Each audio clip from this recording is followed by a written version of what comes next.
Hello everybody. It's been a while since I've done one of these, you know, the just usual vox pop, me talking to the camera, because I went all fancy and I went and got myself some cameras and learned how to do video software. And I learned how to cut two things together very badly. And I've been in the office and all that kind of stuff, and I've been on the road. I'm actually doing a video at the moment. I'm on the road. I'm on my way. I'm about 3/4 of an hour away from Liverpool right now. Got to drop in Liverpool, then pick up in Blackburn, and that's got to go down to Dunstable in the morning. And it's hit or miss whether I'm going. Well, no, it doesn't have to be there till the morning. It's a question whether I'll make it home or not. I'm on my 10. If I do, I'm going to be so close to my 10 hours. It's going to be ridiculous. But that's not what we're here. So I had a question from Matt Jennings, which needs to be addressed. And he said, it's a fair question, he said, can you see what other people are bidding on the CX? Or is it a blind bidding system? The short answer to this is, Matt, it's a blind bid system. And I found this very frustrating myself. And I remember back in the early days, I had a conversation with them once. I actually had a meeting with the CX. And we kind of went, wouldn't it be better if we could see what other people were bidding? And they turned around, and whether this is the truth or not, I don't know, but they turned around and they said no. It says because the problem with seeing what other people are bidding is it drives the price down. So you go, oh, hang on a second, I'll bid 50 quid on that job. Oh, someone's bid 45. I'll bid 40. I'll bid 35. I'll bid 33. I'll bid 31. I'm 29. And well, you get the message, you know. And is that possibly true? And I think it probably is. Because I think if I was looking for a job and I'm thinking, I fancy that job, it's going south, I'll say, oh, hang on, someone's put that bid on, I'll beat that bid. And then they might go, well, I'll beat that bid again. So you end up with a Dutch auction, where the whole thing just keeps going down and down and down and down and down until it's a super low price. With a blind bid, you don't. And also the other thing about that is you might see other people's bids, but you might not see their feedback, and you might not see where their location is. I had one the other day, and occasionally you do ring them up, and I'll go, look, I put a bid in at 200. He said, well, I've had a couple of 190s, 185. No, I've been 225.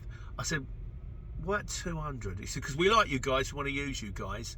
And he went, where are you? And I thought, this is going to do me. I said, I'm about an hour and a half away. And he went, I'll have to get back to you. And then it disappeared, which means he's gone back to the other ones, one of them who were in fairness cheaper than me, but maybe didn't have our pedigree. And one of them's gone, I can be in there half hour. And you go, you've got it, mate. You know, because the earlier they can get it in, the earlier, if anything goes wrong, the more time they've got to solve it. And also it's good for the customer. If they're good for the shipper, if the customer rings and says, I need a truck, and 3/4 of an hour one turns up, you go, that's nice, isn't it? It's lovely. It's like getting a taxi. But yeah, so there is also the fact that if you saw people's bids, they wouldn't take into account how far away they are. They wouldn't take into account their feedback. But the one thing I will say is after a while, it doesn't take that long, you know what jobs are worth. You kind of go, right, that job is going, and also even down to time of year, we always used to say, we won't launch a lorry for under 250 quid. Now, at the moment, I'll launch one for 200.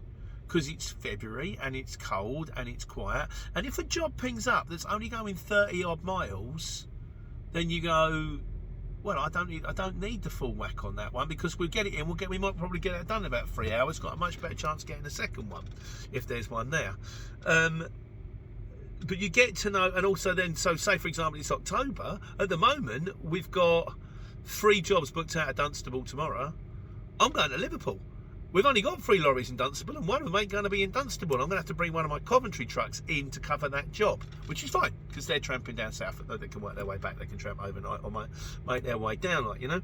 But so, although you can't see what other people are bidding, after a while, you get to know what the right money is on a job.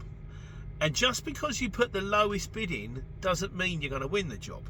I mean, say for example it's 100 miles in a Luton van, and say for example at the moment that job might sell for, let's say, 130 odd pounds, and you put in a job for 125. Someone else might put a job in for a bid for 50 quid, and they're going to look at that and they're going to think, right, he wants to do 100 miles for 50 quid in a Luton van.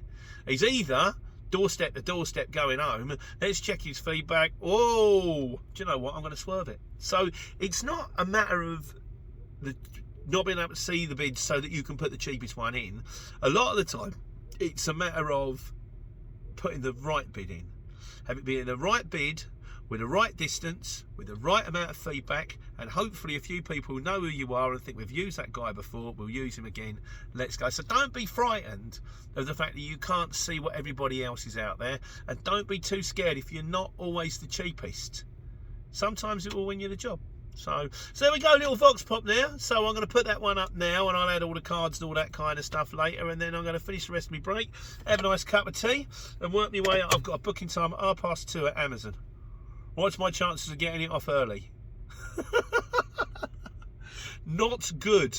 I will go in my usual line. I've got a pump truck. I've got a tail lift. I can take it. It's only 6 pallets. I can take it off of the ramp if you like. Yeah, go wait over there, mate. So anyhow, I'm going to get back to my tea. Then when my break's over, up to Liverpool to take care and take money.